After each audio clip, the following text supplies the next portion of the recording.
सभी को जय मसीह की। आइए हम भजन संहिता 22 पढ़ेंगे। मनोवैध था की पुकार और स्तुति गान। हे मेरे परमेश्वर, हे मेरे परमेश्वर, तूने मुझे क्यों छोड़ दिया? तू मेरी पुकार से और मेरी सहायता करने से क्यों दूर रहता है? मेरा उद्धार कहाँ है?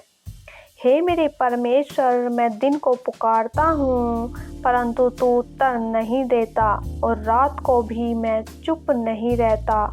परंतु तू जो इज़राइल की स्तुति के सिंहासन पर विराजमान है, तू तो पवित्र है। हमारे पुरखा तुझी पर भरोसा रखते थे, वे भरोसा रखते थे और तू उन्हें छुड़ाता था। उन्होंने तेरी दुहाई दी और तूने उनको छुड़ाया। वे तुझी पर भरोसा रखते थे और कभी लज्जित नहीं हुए। परंतु मैं तो कीड़ा हूँ, मनुष्य नहीं। मनुष्यों में मेरी नाम धराई है और लोगों में मेरा अपमान होता है। वे सब मुझे देखते हैं, मेरा ठट्ठा करते हैं और होठ पिचकाते और यह कहते हुए सिर हिलाते हैं, अपने को यहोवा के वंश में कर दे, वही उसको छुड़ाए, वह उसको उभारे, क्योंकि वह उससे प्रसन्न है। परंतु तू ही ने मुझे गर्भ से निकाला।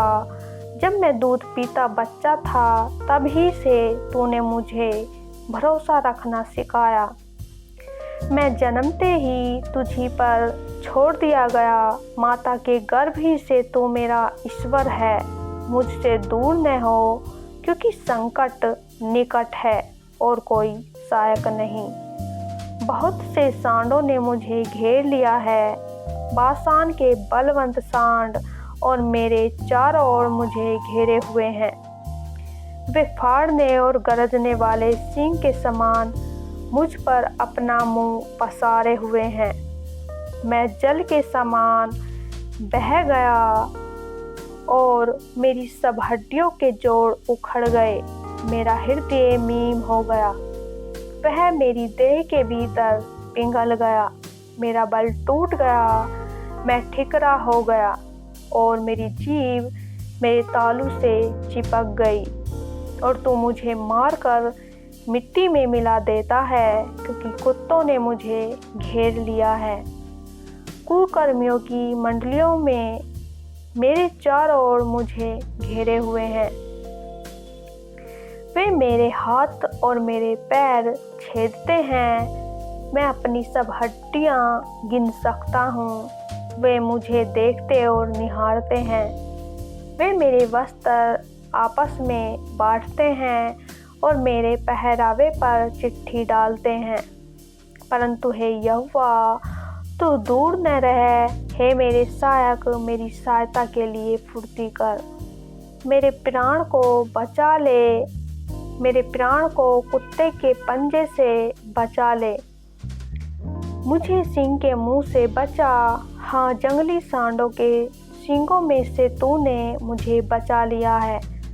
मैं अपने भाइयों के सामने तेरा नाम का प्रचार करूंगा, सभा के बीच में मैं तेरी प्रशंसा करूंगा। हे यहोवा के डरवियों, उसकी स्तुति करो। हे याकूब के वंश, तुम सब उसकी महिमा करो। हे इज़राइल के वंश, तुम उसका भय मानो, क्योंकि उसने दुखों को तुच्छ नहीं जाना और न उससे घृणा करता है और न उससे अपना मुख छिपाता है। पर जब उसने उसकी दुहाई दी, तब उसकी सुन ली। बड़ी सभा में मैं तेरा स्तुति करना तेरी ही ओर से होता है। मैं अपने प्राण को उससे भय रखने वालों के सामने पूरा करूँगा। नम्र लोग भोजन करके तृप्त होंगे, जो यहोवा के खोजी हैं, वे उसकी स्तुति करेंगे। तुम्हारे प्राण सर्वदा जीवित रहें। पृथ्वी के सब दूर दूर देशों के लोग उसकी स्मरण करेंगे और उसकी ओर फिरेंगे, और जाति जाति के सब कुल तेरे सामने दंडवत करेंगे, क्योंकि राज्य यहोवा ही का है और सब जातियों पर वही प्रभुता करता है। पृथ्वी के सब हष्ट-पुष्ट लोग भोजन करके दंडवत करेंगे। वे सब जो मिट्टी में मिल जाते हैं और अपना अपना प्राण नहीं बचा सकते, वे सब उसी के सामने घुटने टेकेंगे। एक वंश उसकी सेवा करेगा, दूसरी पीढ़ी से प्रभु का वर्णन किया जाएगा। वे आएंगे और उसके धर्म के कामों को एक वंश पर जो उत्पन्न होगा यह कहकर प्रकट करेंगे कि उसने ऐसे ऐसे अद्भुत काम किए हैं। आमीन। सच में मेरे प्रिय भाई बहनों, हमने वचन में देखा कि हम जब परेशानियों में होते हैं तो परमेश्वर हमें निकालता है। परमेश्वर हमें उन परेशानियों से निकालता है और वचन कहता है कि सब लोग परमेश्वर को दंडवत करेंगे। सबके प्राण परमेश्वर के महिमा करेंगे। तो मैं आशा करती हूँ परमेश्वर के वचन को पढ़े जाने के लिए। परमेश्वर आपको बहुत आयत से आशीष दे। आमीन।